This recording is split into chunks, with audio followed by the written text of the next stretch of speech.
Stardew Valley, breadbasket of the Ferngill Republic, refuge for burnt-out Nepo babies. Famous for its unique regional cuisines and festivals with delightful local specialties. But would these foods actually be a buff or a nerf? I'm Clover, microbiologist and food safety professional, here to help you decide which pixelated foods are safe to eat. Let's start with crops. That's your regular fruits and vegetables. Staples like potatoes and pumpkins, sweet melons and strawberries, fresh corn and tomatoes, and ancient fruit. They all look very fresh and delicious. They never seem to go moldy, even after being in a chest for months. You might think that plants like this are safe from causing food poisoning, but in the real world, crops like these are causing more and more food safety incidents. Leafy fresh vegetables, melons, and berries have all been implicated in major outbreaks over the last few years. These foods are risky because they are not cooked before being eaten, and they are close to the ground where they can be contaminated by soil, dirty water, or animal waste. In Stardew, there's no way to clean your crops, but maybe that's not actually a bad thing. Poor cleaning can be worse than no cleaning. Lack of controls in washing or sanitation is actually a way for contamination to spread from 1 or 2 contaminated plants or a sick worker to the entire batch. Thankfully, on our Stardew farm, we don't use contaminated water. Hopefully there's nothing that could be seeping into your well, or fertilized with animal waste. And the farmer is never sick, so this is pretty low risk. Cleaning our produce would probably be good to get rid of crunchy soil or rocks, but considering you can eat pickles, glass jar and all, maybe that's not such a big deal. Crops that are cooked before eating are nearly certainly safe, and the ones we discussed as being risky are not exposed to the majority of concerning things like dirty water or manure. Overall, given the very clean environment of your farm, crops are a buff. Exception. Deluxe fertilizer and hyperspeed grow. These contain radioactive ingredients, iridium and radioactive ore respectively. Foods grown in soil fertilized with this material would not be safe to eat. Also, if you use iridium tools on your food, that also seems bad, but maybe not as bad as you having them in your bag next to your vital organs all day, every day. These are a nerf. Stardew Valley's unique climate allows for a diverse range of fruiting trees to flourish, from cool climate apples and cherries to tropical bananas and mangoes. Fruit from trees doesn't have a lot of the risks we discussed for crops.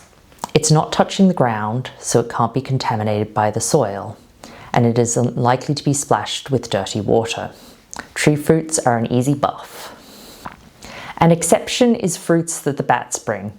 Bats are very serious vectors for viral disease, and these should not be eaten. That's a nerf.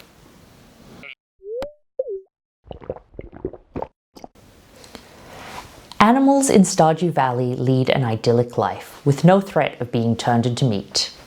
Cows magically produce milk without being pregnant, and chickens continue laying year-round. Is this because of genetic modification or hormones? Unclear, and probably not relevant to day-to-day food safety. The eggs you harvest from your ducks and chickens are going to be mostly fine, though eating raw eggs is not ideal. You will likely have heard of eggs carrying salmonella. Thankfully, salmonella is mostly on the outside of the egg, and if you cook the egg, it will kill the bacteria. Salmonella needs a relatively high dose to cause illness, so even a little bit of shell or such touching a raw egg is not the end of the world. Interestingly, because washing eggs removes the wax that helps protect the inside, washed eggs actually go bad quicker.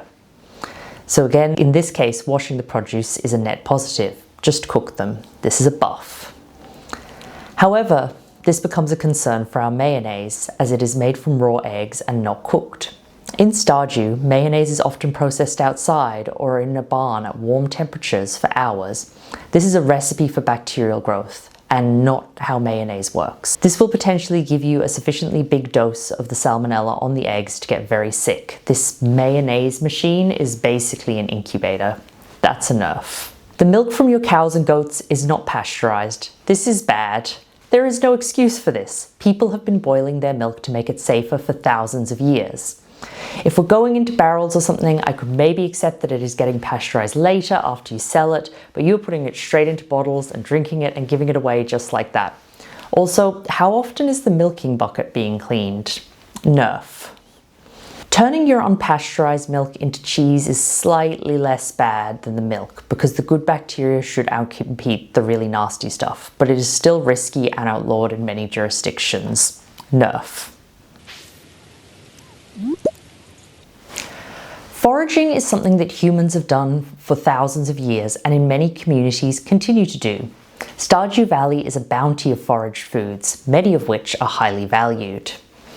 Stardew Valley is relatively low industry and doesn't seem to be polluted with heavy metals. There doesn't seem to be any herbicide spraying programs that could affect the wild foods. Foraging here is probably very safe. As for foraging the wrong thing, in Stardew Valley, every species is highly distinct and readily identifiable with a high degree of confidence. There are very few lookalikes, and the name of a food magically floats in front of it as you mouse over it in your bag. This is a buff.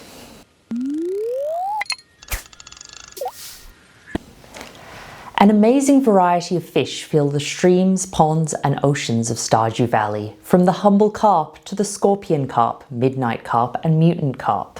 Excluding the obviously poisonous fish, this is probably fine, same as for foraging. Stardew Valley is low industry and there is no evidence of major environmental contamination.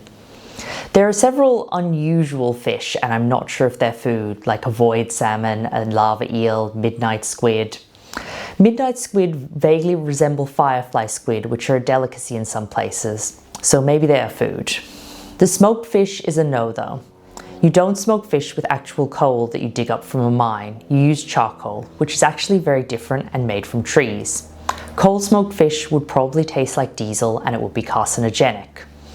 Stardew farmers don't seem to differentiate between these two products. Coal can be mined or made in a charcoal kiln. There will be traceability issues as to what smoked fish is edible.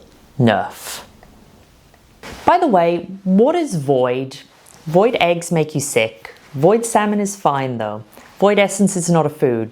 I'm just not sure what void is. One of Pelican Town's most treasured traditions is the potluck. However, this is not how I would choose to demonstrate Stardew Valley's commitment to safe, high-quality food to an external authority. There is a high risk of causing an allergic reaction, as there is no record of ingredients. There is a risk of foreign objects, i.e. bones, shell, woody parts, sand from the beach, if ingredients have not been prepared correctly, and there is not a designated food preparation area. All the tables have ready-to-eat food on them, and preparing raw ingredients here could contaminate the finished foods. There are no rules for the food handlers to ensure they are not sick and spreading disease into the food. It could be possible to make the potluck safe. The temperature would have to get quite hot, greater than 80 degrees Celsius, and then be maintained at over 60 degrees Celsius over the whole soup at all times. Foods that might be contaminated with heat-stable toxins should be excluded from potential inclusion, such as rice and noodles. If the soup is sufficiently hot, there should be no food safety risk from the addition of the mayor's shorts to the soup. The governor's apparent allergic reaction is either psychosomatic or caused by the addition of another allergenic ingredient that was not recorded. The potluck is definitely a nerf. Stardew Valley has many wonderful foods, but seems to be operating on a primitive level as far as food safety. I have several recommendations to improve this. Implement pasteurization of dairy products. Reduce the proximity of radioactive materials to the food supply chain. Have a certified food handler present to manage food-related festivities.